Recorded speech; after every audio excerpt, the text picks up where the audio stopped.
అస్సలామలైకుం. Hi అండి. అందరూ ఎలా ఉన్నారు? బాగున్నారా? నేను కూడా చాలా బాగున్నాను. ఇంకా మినీ బ్లాగ్ చేసి కూడా చాలా రోజులైంది. అలాగే ఇంకా లాంగ్ వీడియోస్ కూడా అయితే ఈ మధ్య తక్కువ పెడుతున్నాను నేను. ఇంకా ఖచ్చితంగా ఇప్పుడు అయితే ఇంకా డే బై డే అయితే ఒక బ్లాగ్ పెడదాం అనుకుంటున్నాను. అలాగే ఇక్కడ డీప్ క్లీనింగ్ అయితే చేశానండి. ఈ వీడియో అయితే నేను అప్లోడ్ చేశాను. ఇంకా 2 డేస్ బ్యాక్ అయితే ఇంకా చూడండి. ఇంకా నా పేరు టైటిల్ కింద అయితే నేను ప్లే బటన్ ఇచ్చాను. క్లిక్ చేసి చూడండి. ఇంకా రంజాన్ అయితే చాలా దగ్గర ఉందండి. ఇంకా మార్చి 2వ తేదీ అయితే రంజాన్ స్టార్ట్ అవుతుంది. ఇది మొత్తం అయితే ఇల్లు ఇలాగా క్లీన్ చేసుకొని పెట్టుకున్నాను.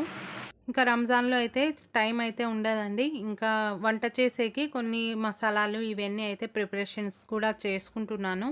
ఆ వీడియో కూడా మీకు వస్తుంది. ఇంకా ఈ వీడియో అయితే మీకు నచ్చింది అనుకుంటున్నాను. ఇంకా ఇల్లు క్లీన్ చేసినది మొత్తం అయితే మీకు కనుక నా వీడియో నచ్చితే లైక్ చేయండి, షేర్ చేయండి, సబ్స్క్రైబ్ చేయండి ఛానల్కి. Okay, bye.